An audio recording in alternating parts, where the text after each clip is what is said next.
Bom, gente, agora nós estamos aqui com a presença do nosso diretor, né, o diretor Nicolas. Obrigado. E ele não está aqui somente como diretor, né? Ele está aqui também como pai de uma criança, né, diagnosticada com autismo. E já já ele vai falar pra gente aqui um pouquinho da experiência dele, como foi descobrir, como tem sido, né, esse tratamento, né, e essa vivência, né, com a filha dele.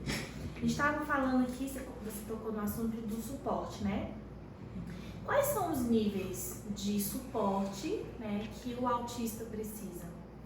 Quando a gente fala, né, como eu tinha falado anteriormente, quando a gente fala de vários tipos de autismo, né, a gente começa a permear os níveis, né? Começando, vamos de uma ordem diferente, começando pelo nível 3, né? É um nível que a criança precisa de um suporte muito substancial, né? Apoio muito substancial. O que quer dizer isso? O maior apoio, né? A autonomia da criança é um pouco mais desafiadora, né? Porque ela tem ali comportamentos, defasagem na comunicação social.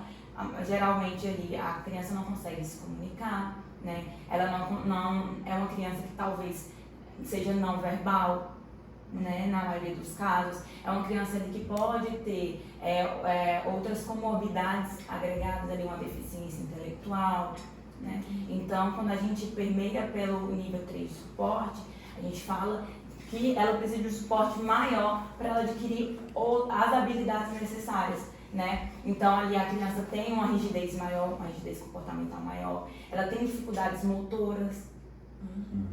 Essa comunicação é difícil, geralmente o indivíduo, para se comunicar nesse nível de suporte, ele apresenta alguns comportamentos, pode ser autolesivos, heterolesivos, né? Ou então comportamentos muito abruptos, assim, né? Não sabe ali como fazer solicitações. Então a gente entra justamente para fazer esse tipo de suporte ali, desse tipo de suporte para ensinar aquela criança, né? Essas habilidades, como viver de uma maneira menos difícil, né? Viver melhor em sociedade, mais funcional. Na verdade, os comportamentos a gente fala não tão funcionais, né? Porque todo comportamento tem uma função. Sim, claro. Então, tudo tem uma função. Talvez eu não entenda a função daquele comportamento, mas para o indivíduo que está se comportando, ele está entendendo que tem uma função para ele. Então, a gente... E esses comportamentos que você citou, quando eles são menores, né? Que na verdade a gente consegue enxergar essas características, esse tipo de comportamentos, acredito que o nível 3, né, de suporte, é mais visível na infância, né, já de início de idade, assim, é mais visível, porque às vezes uma das falhas das famílias é a tardia procura por um profissional. Então, de repente, nesses casos é mais visível, é mais rápido, ou mantém a mesma dificuldade que os outros níveis, por exemplo. A gente fala que autismo não tem cara, porque não, claro. temos crianças aí que tem nível de suporte 1, 2, até mesmo 3, que em alguns momentos passa ali despercebido na situação. Mas, quando a gente fala do nível de suporte 3, como eu tinha falado, os dois sinais mais evidentes na infância são comportamentos repetitivos e dificuldade na comunicação social e na interação, né? Então, quando a gente fala do nível de suporte 3, ela é um pouco mais evidente justamente porque os comportamentos mais abruptos são mais frequentes, tem uma intensidade maior. A topografia, que é a forma como o comportamento acontece, ela é um pouco mais intensa. Então, acaba que o diagnóstico é um pouco mais fácil de ser elaborado visualmente, né? Entendi. A gente avalia comportamento. Sim, às vezes a criança no nível de suporte 3 vai apresentar um atraso de fala, né, oralizado, né? A gente não vai chamar de não verbal, mas a gente vai chamar de oralizado. Então, ela demora a oralizar, a falar, né? Então, aí já acende um alerta para os pais, né? Então, porque o nível de suporte 3, ele vai apresentar, vai ser um atraso, né? Porque o pai, até 2 anos, espera que a criança já esteja falando, já esteja brincando com o coleguinha, com o priminho, em festas de família. Então, possivelmente, ele não vai ver isso. E isso vai acender um alerta mais rápido, né? Mais rápido. E aí a gente vai ter o nível de suporte 2 e o nível de suporte 1, que o que a gente está vendo uma tendência agora é muitos adultos descobrindo o autismo com nível de suporte 1, né? Mas ele vai lembrar, quando a gente vai fazer a anamnese, ele vai ver que ele teve prejuízo ali na escola, desde a primeira infância, desde muito cedo, né? Faz mais sentido, né? As coisas foram começando. Sim, ele fala, eu tive um amigo que descobriu e ele falava antes do diagnóstico assim, eu queria não ser assim. Ele falava, eu queria não ser assim, eu não sei ser de outro jeito, até descobrir o diagnóstico, né? Porque causa um certo incômodo para ele mesmo não conseguir se comportar como os outros esperavam dele, né? E isso, o diagnóstico veio para trazer um certo alívio. Mas aí a gente vai pensar, se essa criança, esse adolescente tivesse o diagnóstico mais precoce, né? Sim. Antes, ele talvez conseguiria entender isso de uma outra forma, né? Saber como ele funciona, como ele é, e ficar mais tranquilo ao longo da vida sem causar tanto sofrimento, né? Então, com certeza, o nível de suporte 3, ele é visto com mais visível, né, para a família. Porque a gente está esperando que a criança se desenvolva de uma forma e ela vai demorar, vai ter um atraso nesse desenvolvimento. Mas nenhum nível, eu acho que quando fala, a gente está vendo muito esse movimento, né? Não existe assim, pouco, isso aqui, o nível 1 é tranquilo, o nível 2 é tranquilo, o nível 3 é tranquilo. Não existe isso, né? Não, eu vejo bastante, que acompanho, né, minha filha, às vezes tem profissionais até que dizem, bom, no mercado, como assim, qualquer outro mercado, escuta-se muitas aberrações, né? Até cura do autismo prometem, né? Você encontra isso, né? É nível 3, mas ele pode ser nível 2. Isso traz esperanças para as famílias, muitas vezes, que não funciona assim. Um psicólogo sério, um terapeuta sério não acompanha dessa forma, é todo um processo, né? A funcionalidade, como você trouxe, há várias maneiras de você abordá-lo, mas hoje em dia o mercado é tão saturado de tanta coisa assim que a família fica desnorteada, para onde ir, quem procurar. É verdade. E falando, né, a gente escuta falar muitas coisas, né, a respeito, mas uma das coisas que eu acho que mais intriga, né, as pessoas é o que causa. Qual é a causa, né, do autismo? Como você falou no começo, não a pessoa já nasce com essa condição. Mas hoje, os estudos avançados, eles já chegaram, né, os médicos já chegaram a alguma conclusão? Vocês têm algum relato de algo assim? Porque muitas teorias são criadas, né? A alimentação, o tempo de exposição em telas. Vocês têm a idade dos pais também? Isso, questão de idade, né? Vocês já tem algo nesse sentido, assim, por quê? O que causa o autismo? Ou ainda não chegamos nesse nível? É um assunto complicado, né? Falar sobre a causa do autismo. Sempre a gente vê os pais com um pouco de culpa. Sim. E muitas famílias, assim quando descobre o diagnóstico, começam bastante pesquisas genéticas, né? Não sei se você chegou a fazer, para entender de onde vem, né? Assim, é um assunto delicado porque sempre dá um receiozinho de falar, porque a gente não quer gerar essa questão de culpabilização, né, das famílias. A gente sabe que a gente está evoluindo, a gente está tendo mutações genéticas o tempo inteiro, ao longo da vida, né? Então não existe isso de ter uma culpa. Uma causa específica. Né? O que a gente sabe hoje, né? A gente sabe que 81% mais ou menos das crianças com autismo vão ter uma carga genética herdada, que vem do pai ou da mãe, ou do pai e da mãe, né? E aí a criança também nasceu com essa carga genética e manifestou o sintoma. Porque pode acontecer de você ter essa carga genética e não manifestou o sintoma. Sim. Né? Mas de alguma maneira isso se manifestou na criança. Então, 81% vai ser dessa herança genética. 18% vai ser uma mutação da própria criança, não tem nem no pai, nem na mãe. E aí a criança sofreu uma mutação ali, e aí ela tem o gene e também apresentou os sintomas. E 2% a gente vai falar de causa ambiental, né? Mas eu estava escutando uma palestra do Lucelmo, acho que vocês conhecem, né? Ele é bem conhecido. Quando a gente fala ambiental, a gente tem que ter bastante cuidado, né? Não é uma questão de, meu Deus, tomei café demais, a mãe tomou muito café e aí apresentou.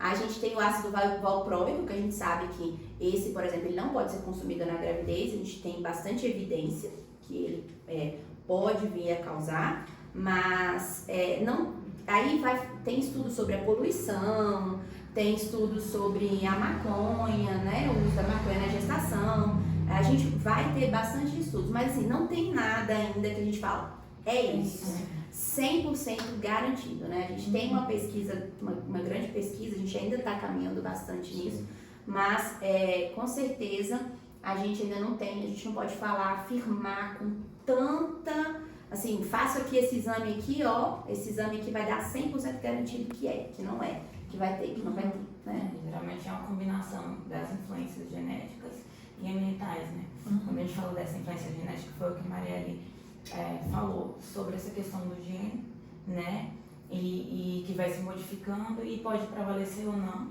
e necessariamente o pai ou a mãe pode ter ou não o gene, ou então os dois podem ter, a criança não manifesta, então são muitas questões aí, bem mais profundo do que a gente Sim, imagina. A gente tem aí estudos que a gente vai falar de mais de 1000 genes envolvidos nas questões dos sintomas do autismo, né? Então, mesmo se eu fizer um teste genético e falar você tem um gene tal, a gente não consegue afirmar que a criança... Isso. E aí eles vão falar, o que ele falou foi muito importante, né? E como ao longo da vida a gente está sofrendo mutação, a gente tem algumas pesquisas falando sobre pais, não mulheres, mas pais mais velhos, tem uma tendência, mas mesmo assim a gente... muito... Então, meio que aí a gente fica nesse receio da mãe se culpar, do pai se culpar, porque são vários fatores ali. Às vezes, exposição no pré-natal, alguns, né, a poluição do ar. Tem muitos estudos já sobre a poluição do ar, essa exposição da mãe. Complicações no parto, né? Às vezes, crianças que não nascem no tempo correto, né? Tem uma questão ali da oxigenação no cérebro, porque justamente a gente entende que o cérebro da criança, do indivíduo com autismo, ele se modifica durante, né, ali a gravidez, a formação. Então tem toda essa questão. Então a gente não sabe ali o que é o causador de fato. Sabemos que são combinações de influências. O ano passado eu atendi um pai que ele já vinha há alguns anos observando, né? O menino tinha 7 anos. E ele, Janaína, ele tem alguma coisa, então vamos investigar então, né? E aí eles levaram para a equipe multidisciplinar, fizeram todo o processo e tudo, e no final descobriu. E esse pai, quando ele foi me entregar o laudo, ele sentou na minha mesa lá na escola e ele chorava desesperadamente. Ele se culpava, a culpa é minha. Eu falei, calma, não é assim, né? Se acalma, não existe isso, né? Seu filho vai ter uma vida normal, calma, agora você já sabe o que ele tem. O ruim é quando você está no escuro, né? Que você não sabe, agora você tem como ajudar o seu filho vai ter uma vida tranquila, calma. Vamos ajudar, a medicina está avançando, as leis estão aí, né, cada vez mais protegendo, né, essas crianças, essas pessoas. Calma, vai dar tudo certo e tudo mais. E aí o pai, assim, ele entrou num estado de depressão mesmo, ele precisou ser medicado porque ele se culpava. Ele se culpava muito.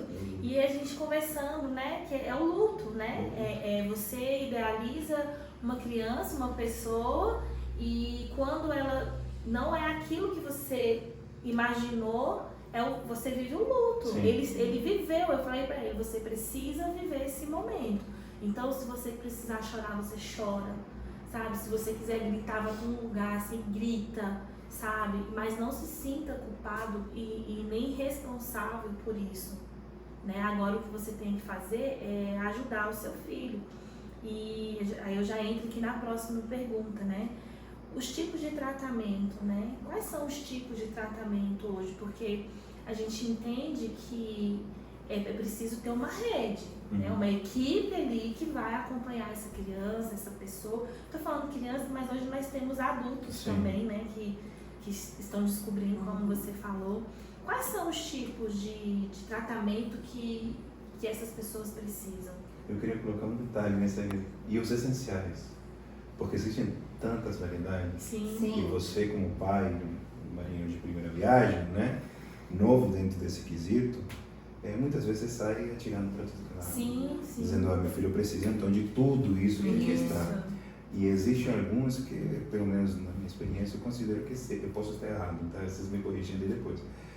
Que sejam essenciais para o funcionamento. Eu não estou dizendo que os outros não funcionam, mas existem alguns que eu acho que são os pilares daquilo ali. Sabe? Quais são os tratamentos que ele deve seguir e quais, de repente, são os essenciais.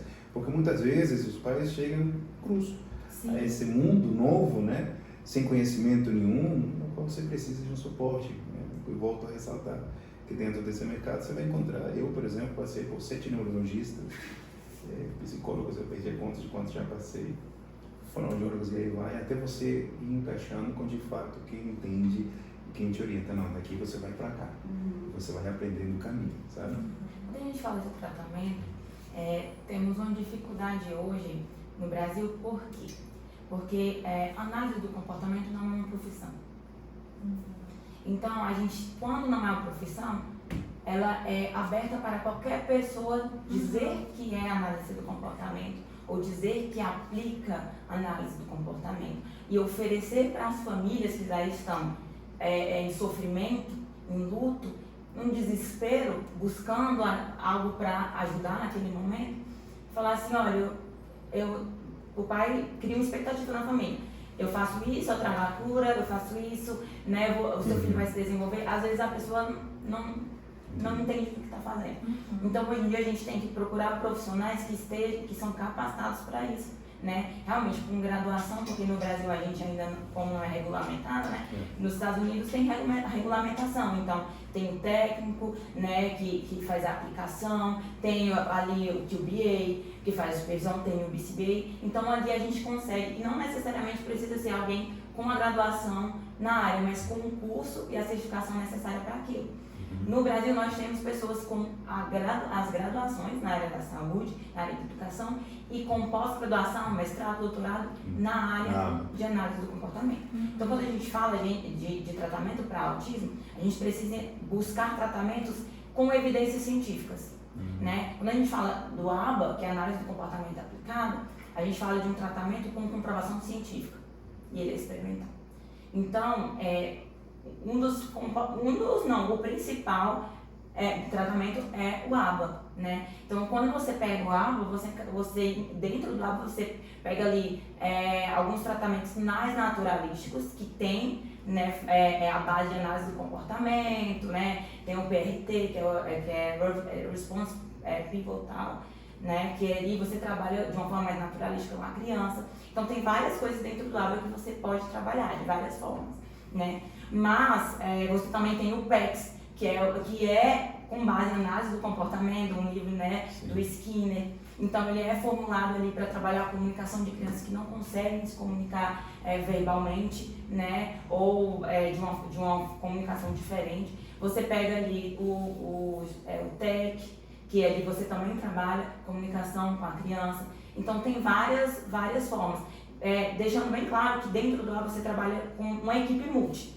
Então, você trabalha com fono, que vai trabalhar ali a questão da fala, as áreas da linguagem, trabalha com TO, que trabalha a parte da estimulação sensorial, né, que é muito importante, que é uma das coisas que também pode atrapalhar a criança no desenvolvimento, justamente saber ali que a criança tem sensibilidade ou não, né, para que ela possa, porque geralmente em alguns momentos a criança não se permite, né, aprender coisas novas, experimentar coisas novas, porque aquilo dói, porque aquilo incomoda, né? Aí você vem uma psicologia para trabalhar comportamento, para trabalhar cognitivo.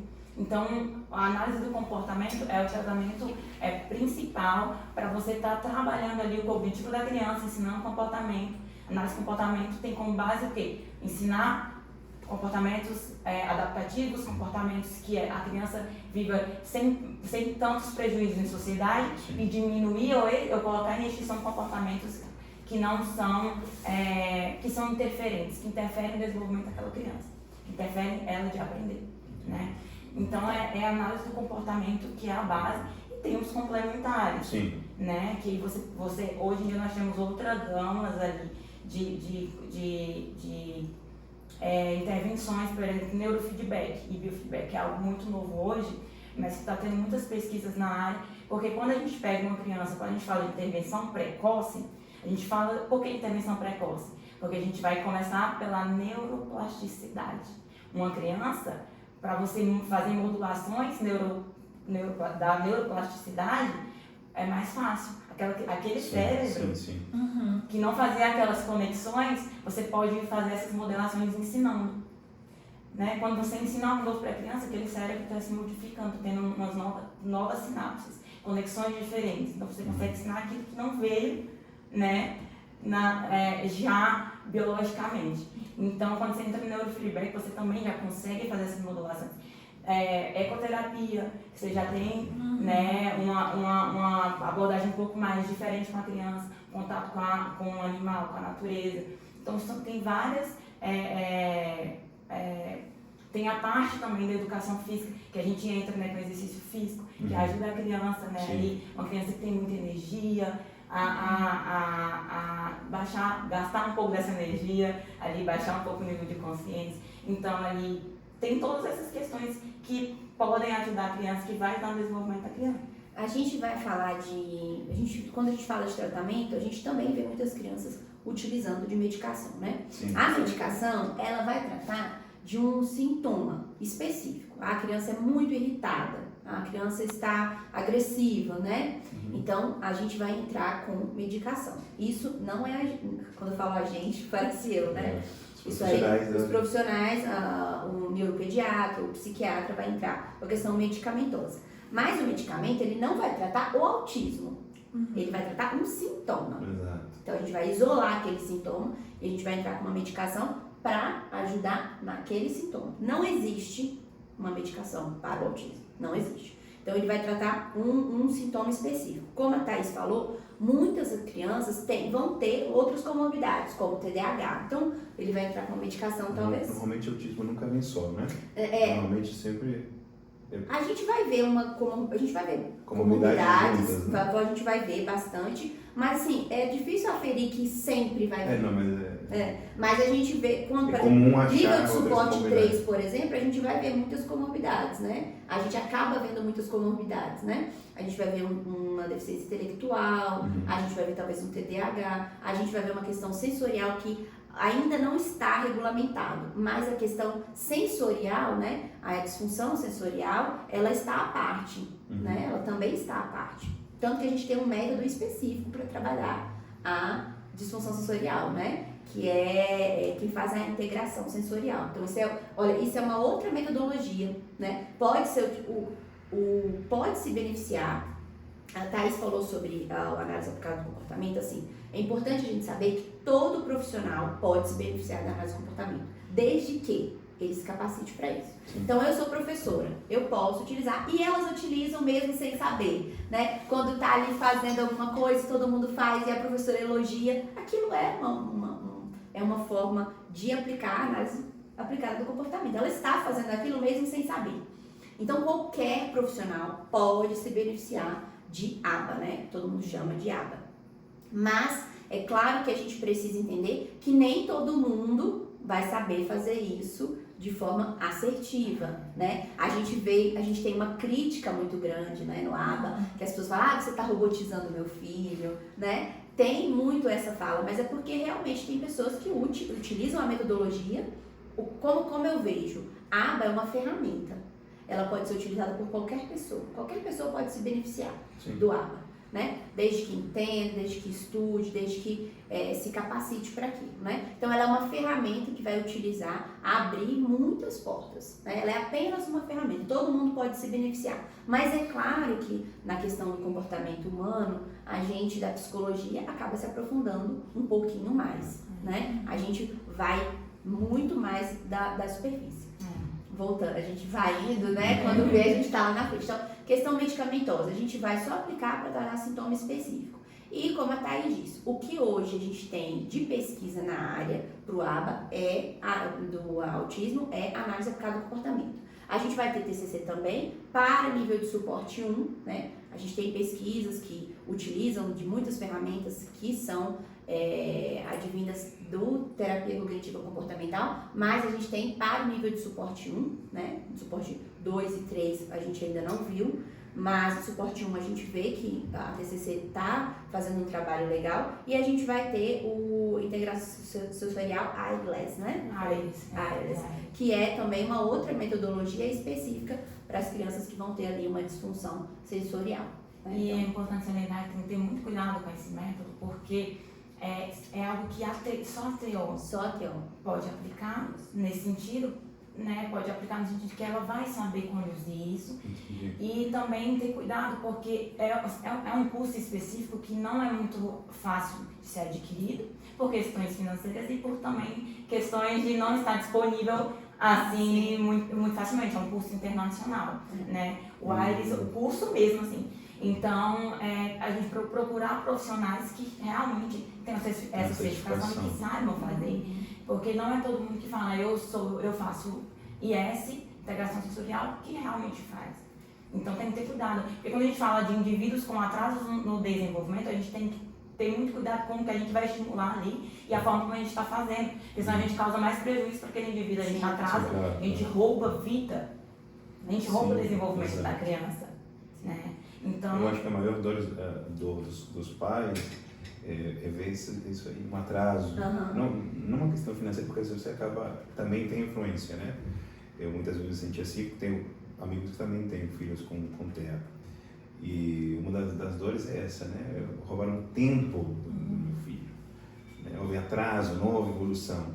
E por trás de uma questão financeira, né? Quando não há uma certificação como ela traz. E esses profissionais, nós encontramos em institutos somente ou hospitais, clínicas já fazem esse acompanhamento, assim? Porque geralmente a gente encontra, por exemplo, o Instituto Ninar, né? Lá vocês têm todos os profissionais. O pai descobri que meu filho tem TEA. E agora, né? Vou para o hospital, vou para uma clínica, vou para o instituto. Aonde que esses profissionais hoje, essa equipe multidisciplinar, ela atua assim com mais frequência? Nos hospitais, nas clínicas? Hoje, com certeza, nas clínicas, né, a gente vê um movimento bem lento na questão hospitalar, pelo menos profissionais capacitados. Tanto que quando vai no neurologista, ou no pediatra, ou no psiquiatra, ele vai mandar para uma clínica especializada, né? Que ele sabe que aqueles profissionais vão ter a capacitação, vão aplicar para fazer uma avaliação sobre o desenvolvimento. Ele sabe que aquela clínica, as pessoas vão ter nível técnico para fazer aquilo. Então, hoje a gente encontra mais nas clínicas especializadas, né? Mas, como eu falei, tá aí para quem quiser fazer. Se você quiser fazer uma pós-graduação, um curso para se especializar, e eu acho um movimento muito bacana, né? Hoje tem cursos para pais que ensinam, então tá aí para quem quiser se beneficiar, desde que a pessoa realmente estude e se capacite. E saiba o que está fazendo. Porque quando a gente pega a análise do comportamento, a gente precisa que a equipe inteira trabalhe com análise do comportamento. A gente precisa que a família trabalhe com análise do comportamento, a gente precisa que a escola trabalhe com análise do comportamento. Porque senão a gente vai estar fazendo um serviço e a outra parte não desse serviço. Então a gente precisa que todo mundo fale a mesma linguagem. Para que aquela criança familiar e escolar é necessário, né? Para que aquela criança se desenvolva. E é importante, né? Esse acompanhamento. O que vocês me falam assim, a respeito do acompanhamento assim, mais profundo, né? A importância desse acompanhamento com essas crianças. Porque às vezes o pai, eu pego muitos pais assim, que eles começam o tratamento, aí viu que teve uma melhora significativa para o tratamento, né? Não, já tá bom, ele já melhorou, ele já tá assim. Qual a importância de você dar seguimento com esse tratamento? A gente vai chamar de acompanhamento. E existe alta ou não? Como que Sabe o que funciona? vai depender? Ao longo da vida, a gente sofre muitas mudanças. Falando como uma pessoa típica, né, que não sou neurodivergente,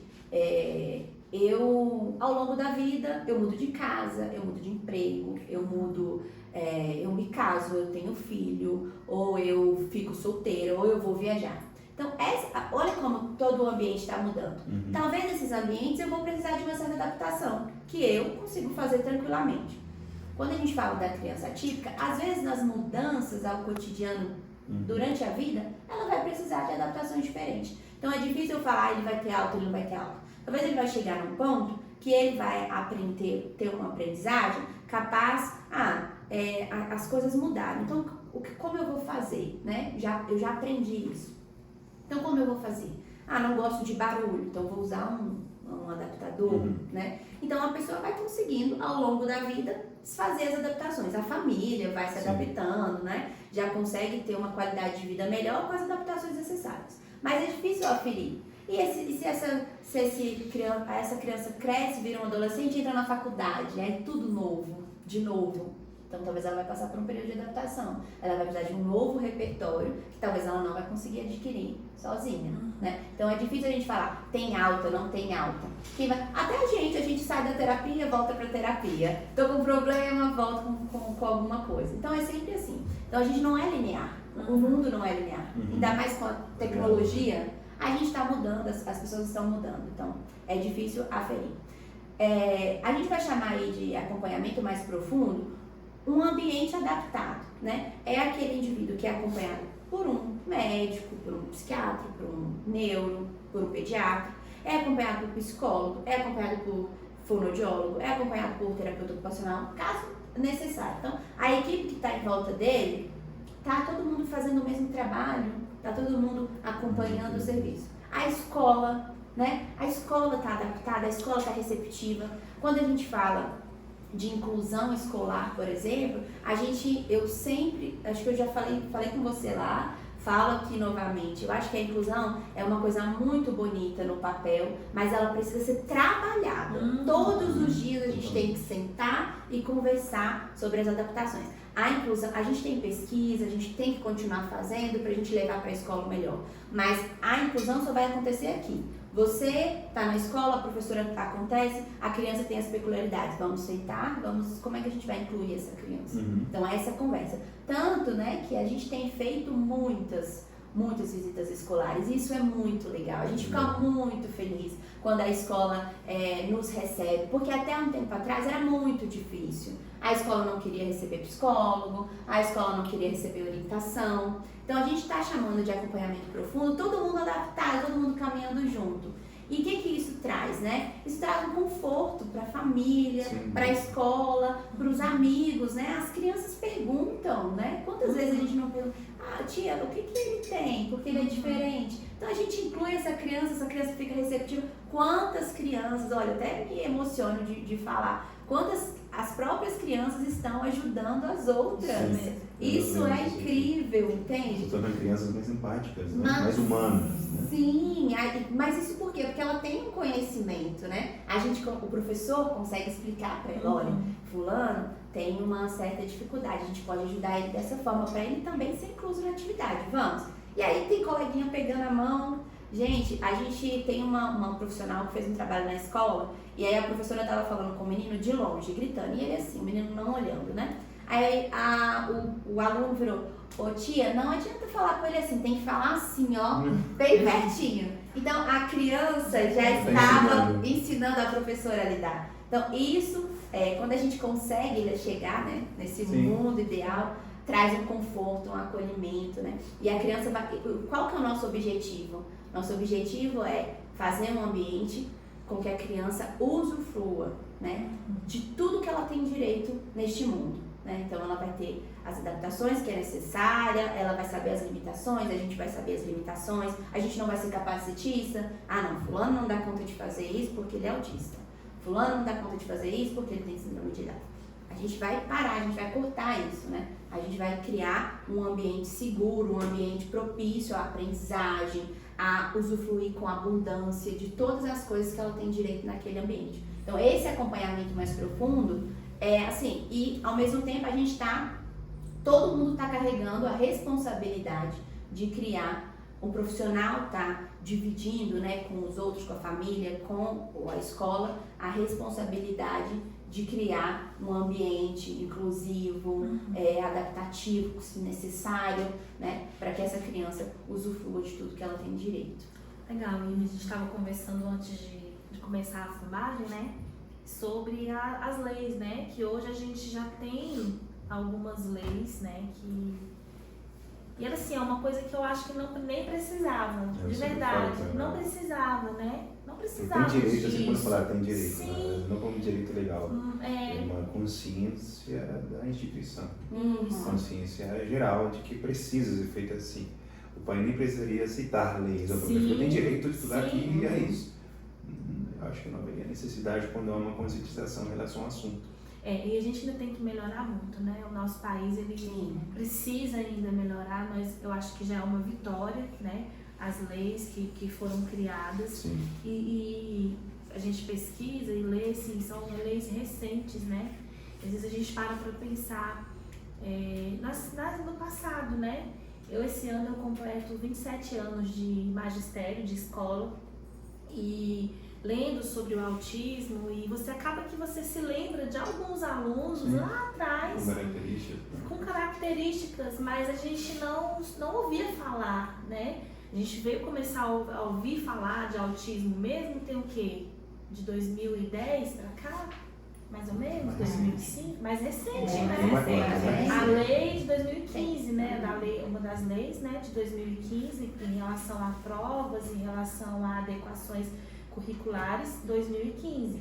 Então, meu Deus, eu comecei a dar aula lá em 98, 99, por aí. E aquelas crianças que ficaram para trás, às vezes eu paro para pensar, né? Como que será que eles estão hoje?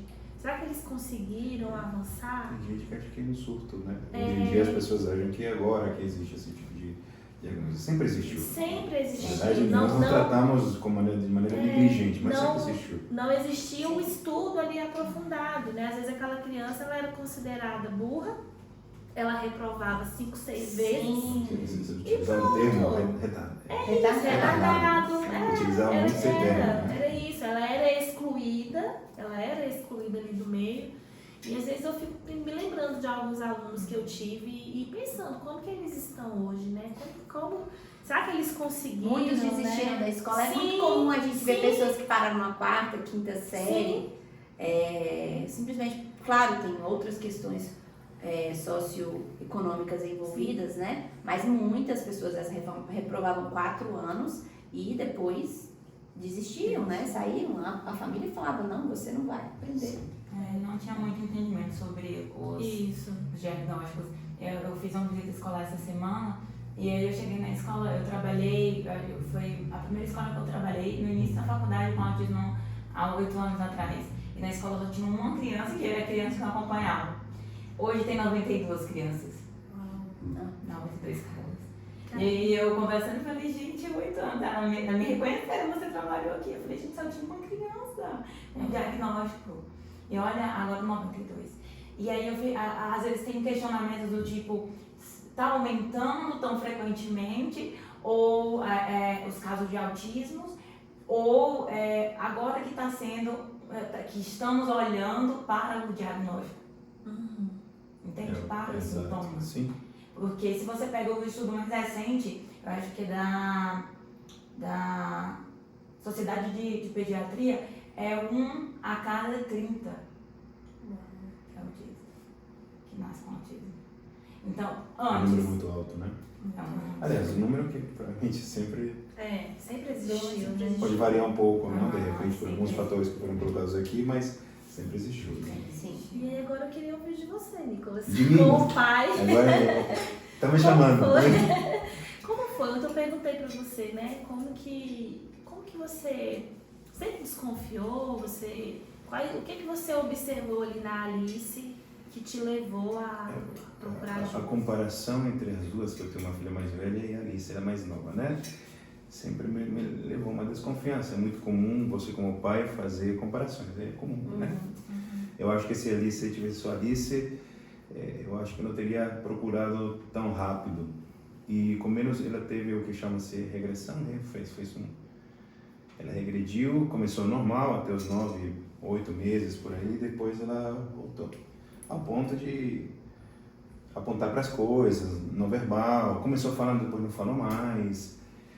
Você podia gritar do nome dela no ouvido pelo nome dela, ela não te respondia. Falou, isso com menos de 2 anos.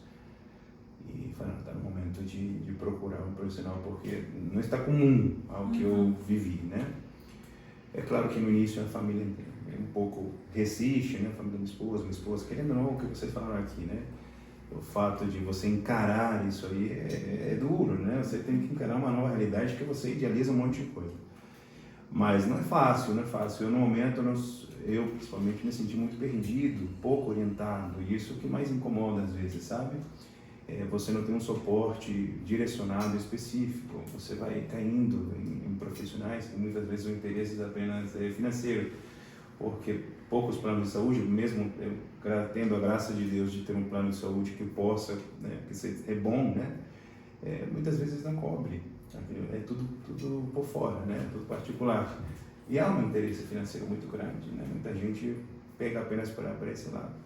Mas, assim, para mim é uma bênção hoje em dia, super adaptado, super adequado àquilo ali. Não imagino de outro formato, eu não imagino de outro formato, de outra maneira. E para mim é comum a gente falar, gosta de rotular, como seres humanos nós gostamos de rotular as pessoas. E ela é peculiar, a característica dela é assim. Tanto que você vai ler e não há 2 autistas iguais. Então, não há 2 seres humanos iguais. Então, é comum, é a característica dela e cabe a nós nos capacitar, entender, aprender e auxiliar da forma, junto com os profissionais, da forma mais pertinente para que ela possa crescer. Bem, enfim, a gente não sabe onde vai. Normalmente você diz, eu quero que ela cresça, fazer isso, quero fazer faculdade. Depois, quando você entende um pouco mais, você se sensibiliza um pouco mais, gera essa empatia por tudo que significa, você fala, olha, da forma que Deus foi guiando, tá bom. Enquanto eu puder, enquanto eu puder auxiliar e poder direcioná-la da melhor maneira possível, que seja bom, assim. fico feliz também. Obrigado. Porque é exatamente isso, os pais geralmente criam expectativas. Será que meu filho vai falar? Será que minha filha vai falar? A minha falou com 3 anos, não falava nada. Pois é. E agora fala que não para mais. Será que vai ter uma independência? A preocupação é no será, é na expectativa. E não olha para o filho, para o indivíduo de uma forma mais empática no sentido, será que meu filho está feliz? Sim. Hoje? Será que eu estou proporcionando o melhor? Será Sim. que ela está feliz com o que eu estou proporcionando para ela? Sim. E nota, né? Parece que não, hoje não, né? Mas quando era mais novinha, parece que está ali só de corpo. Mas a verdade é que percebe tudo. Eles percebem tudo. No início você às vezes acaba sendo um pouco negligente nesse sentido, que você acha que está ali só o corpinho. Você esquece que está entendendo tudo que está acontecendo ali e sensorialmente às vezes até mais do que outra pessoa. E criança, ela não vai chegar para você e dizer, papai, não estou gostando do que você está fazendo. Ela vai falar, brinca comigo. Quando ela tem um problema. Quando ela não está bem, brinca comigo. Não vai apresentar um choro quando estiver não tão bem assim, né? Então a gente tem que, como a Thais falou, acho que nenhum comportamento não tem função. Pode ser que esse comportamento cause algum desconforto em quem está perto, cause um prejuízo para ela, com certeza. Mas assim, todo comportamento vai ter uma função. E aí cabe a nós, profissionais, principalmente, né, na área da psicologia, a gente está sempre fazendo bastante análise para entender e, principalmente, né, como você falou, a gente não quer robotizar nenhuma criança, né? A gente quer, de fato, que ela usufrua de tudo que ela tem direito. Se ela gosta de brincar com um brinquedo de uma certa forma, que a gente consiga entender aquela forma e que a gente consiga ou ajustar, trazer proveito daquela brincadeira, do que ela faz, né? Mas respeitar quem ela é, de fato, porque isso a gente estuda na faculdade de psicologia, né? Quando estiver na frente de um ser humano, é outro ser humano. Ali é só outro ser humano, né? Então a gente precisa respeitar muito isso. E uma das minhas preocupações com o nível de suporte 1, né? Porque a gente está falando dos níveis de suporte, o nível de suporte 3 é apoio muito substancial, o 2 é apoio substancial e o 1 é o apoio. Então, muitos pais chegam com crianças já maiorzinhas, 7 anos, 8 anos, nível de suporte 1. faz uma intervenção ali de 1 ano e para. E se a gente pegar as pesquisas de adolescentes que cometem suicídio, que entram em processos depressivos, muitos são autismo, nível de suporte. Existe uma mística ali, você minimiza muito, né? É leve, é então não precisa de tanto. Você minimiza, né, um pouco, e é um cuidado que às vezes é negligenciado e vai aparecer lá. Sim, justamente pelo fato da interação social. Como eu tinha falado, todos os níveis eles têm uma característica em comum, que é a dificuldade da interação social, da comunicação. Então, o nível de suporte 1, o indivíduo tem essa dificuldade. Então, muitas vezes o indivíduo, no nível de suporte 1... mascara muito, mask, né? É tímido, às vezes, tem uma fala muito das famílias, né? Principalmente em meninas. Não, ela não conversa muito, ela fica quietinha porque ela é muito tímida, né? Tem até pesquisas falando, às vezes é aceitável que a menina seja muito tímida, porque se espera, às vezes, que o menino fale mais, ele sobe mais nas coisas e brinca mais. E a menina, não, às vezes ela é tímida. Então, demora a se descobrir o diagnóstico por conta dessa, não vou chamar de negligência, talvez até uma coisa... um desconhecimento, de fato, né? Exatamente, dos sintomas mesmo ali, do que pode causar. Então, quando você tem a fala de, ela oralizava, ela falava e teve uma regressão, né? Então, geralmente, indivíduos do nível suporte 1 tem uma comunicação, uma conversação mais avançada, oraliza, mas às vezes não quer falar. Porque, às vezes, tem muitas questões de eu tive algumas falas ali, em algumas situações que não foram compreendidas, que não foram coerentes com as situações, eu não consigo entender aquela situação que está acontecendo ali, então eu não quero falar. Eu me gera um incômodo, então eu prefiro não falar. Né? Então, tem todas essas questões, a gente precisa ter um olhar para essas crianças de nível suporte 1. Sim. Não só para as é mais difícil de ser diagnosticada? Não é que seja mais difícil. A questão é que é uma linha muito tênue entre outros diagnósticos, até todos os níveis. Né? Tem características de outros diagnósticos. Eu sou neurodivergente, eu tenho TDAH. Então, tem muitas questões que eu vejo... Que eu vejo os meus clientes que eu falo assim, eu te entendo. Também sou assim. Eu também sinto isso. Às vezes a criança tem... questão do hiperfoco, né? Hiperfoco, gente, eu tenho hiperfoco em autismo.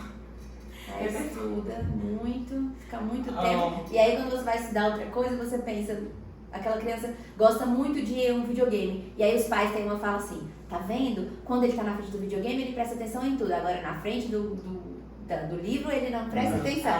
Mas é uma questão de hiperfoco mesmo, né? Que causa questões cerebrais de dopaminérgicas ali. Então é tipo uma droga, é como... sim, dopamina. Se fosse uma droga, as pessoas que são viciadas em cocaína, em medicamentos assim, tem essa área estimulada por esse tipo de substância.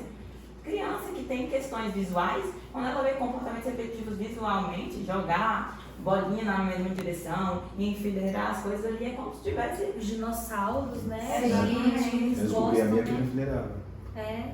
Ela pegou uma vez o estojo da irmã dela, lotado de canetinhas, e ela enfileirou assim todos, ele só que era milímetro, uma coisa assim, então cabia um dedo para um para o outro. E canetinhas com canetinhas, lápis de cor, borrachinha com borrachinha, foi uma coisa assim, ela tinha menos de 2 anos. Eu achando que tinha sido a irmã que fez, por que você fez isso? Eu não fiz. Tem outra coisa que entendo. E isso se torna mais interessante do que o contato com o outro, do que o movimento corporal do outro.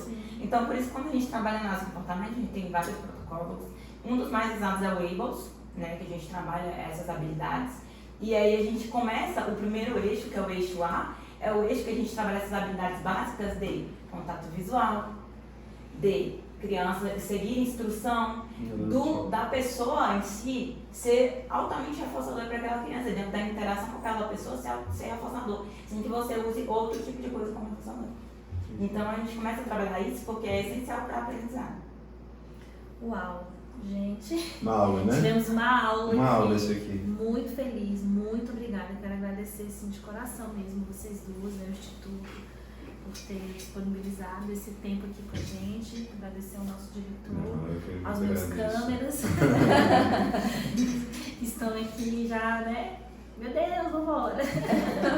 Mas eu quero agradecer, gente, foi muito bom, muito obrigada. E eu queria que a gente, né, tivesse mais momentos como esse, Sim. porque é muito importante, a gente precisa ouvir, precisa aprender cada vez mais, né? Eu considero que a educação, de maneira geral, não somente a nossa instituição, precisa passar por uma reciclagem. Sim. E aprender ou reaprender muita coisa que nós já vimos, principalmente do lado humano, empático, principal. Mas existe uma necessidade de estar mais informados a respeito. Vocês são essa luz para nós. Não somente para os pais que vocês atendem, as famílias que vocês dão suporte, mas também para nós, educadores. A gente precisa, dentro de sala de aula, um número de horas muito alto que nós passamos com esses meninos. E precisamos fazer a diferença de uma forma, direcioná-los de alguma maneira muito mais produtiva. Então, eu considero que as escolas ainda hoje não têm muito esse lado. Se bem, como você falou, há um diálogo, mas nós precisamos ser um pouco mais enfáticos no quesito a gente abre. Vamos reconhecer que é necessário. Né? Vamos começar do zero e vamos permitir que os outros, que professor é difícil dizer, eu não preciso aprender mais. Mentira, na verdade, nós precisamos aprender. Mas é porque é difícil, né, Nicolas? Às vezes um professor, a gente sabe que a carga horária, né, aqui no Brasil em geral é alto, né? Muita coisa para lidar, e é muita responsabilidade ensinar uma criança, alfabetizar uma criança, continuar, Sim, né? sem dúvida. E por isso que eu sempre falo, a gente quer mesmo que vocês nos incluam enquanto clínica, e a gente inclui a escola quando a gente estiver pensando numa intervenção, falar, olha, eu sei que a escola vai nos apoiar, porque a escola vai continuar esse trabalho, né? Porque a gente só vai conseguir mesmo estando juntos, nesse, né? Das experiências que nós tivemos aqui, quando houve essa intervenção que a senhora está dizendo aqui, era muito mais fácil. Sim. Era muito mais fácil de nós lidarmos, ao invés de nós éramos conduzidos no terapeuta. É dessa forma que vocês vão fazer, sabe? É dessa forma que nós fazemos. Então você vê ali dentro a evolução do menino, uma adaptação muito mais rápida. Muitas coisas que às vezes do próprio entendimento você não consegue fazer, você precisa de suporte. A gente está vendo isso aqui, né? A gente tem uma criança que é atendida aqui e a gente está vendo a receptividade da escola, das professoras, excelente, né? Das monitoras, né? Eu tenho muito que dizer o quanto que esse ano mudou bastante. A gente está muito feliz, as meninas sempre perguntando se tá bom, se tá fazendo bem feito, e a gente auxiliando. Então, assim, fico muito feliz pelo convite, Janaína. A gente está de portas abertas, o Instituto Ninar, ele está sempre fazendo isso, a gente tem profissionais muito capacitados, né? A gente se preocupa muito com isso. E a gente está sempre receptivo para esses convites, né? Seja com você, seja para uma filmagem, seja para uma reunião com os pais, tá? Muito obrigado. A gente está à disposição mesmo, viu? Nós agradecemos muito. Estamos muito felizes em ajudar, né? Porque o nosso papel, eu como mestrando em análise de comportamento na parte acadêmica, a gente vê essa necessidade dessa psicoeducação, né? Tanto para os pais, para entenderem o que é análise de comportamento, o que é autismo, né? Como trabalhar essas questões, quais são os tratamentos indicados para isso, porque mesmo os pais tendo níveis de graduação, né, níveis de pós-graduação, ainda tem uma dificuldade ali justamente de procurar saber sobre o diagnóstico, até porque muitas famílias, né, ficam exaustivas, né, muito exaustivas com a correria do dia a dia, com o trabalho, com as demandas da criança. Então, assim, às vezes vai uma responsabilidade para a escola, outra responsabilidade para a clínica, alivia um pouco da família. E o que a gente pode fazer? A gente pode usar isso para poder fazer a psicoeducação, ensinar essas famílias, estar mais próximo, fazer um acolhimento, né, que é super necessário. E a gente fica muito feliz de poder. Eu falei para os meninos, fiquei apaixonada, porque eu cheguei aqui, fui bem recebido com a equipe, né, que a gente tem o nosso caso, nossa clientinha querida aqui. Então, ficamos muito felizes. Essa semana fiz várias visitas escolares. Fiquei muito feliz porque eu tive uma visão diferente de que as escolas em si, muitas aqui do DF, nos receberam muito bem, estavam dispostas a aprender conosco e ajudar a gente a aprender com elas, né? Então, assim, fico muito feliz que a gente possa. A gente está disponível quando precisar de uma psicoeducação, uma reunião, uma palestra com os pais para falar desses assuntos. Estão disponíveis. Obrigado. Muito Vamos pensar obrigada, nisso mesmo. gente. Bom demais. Tá?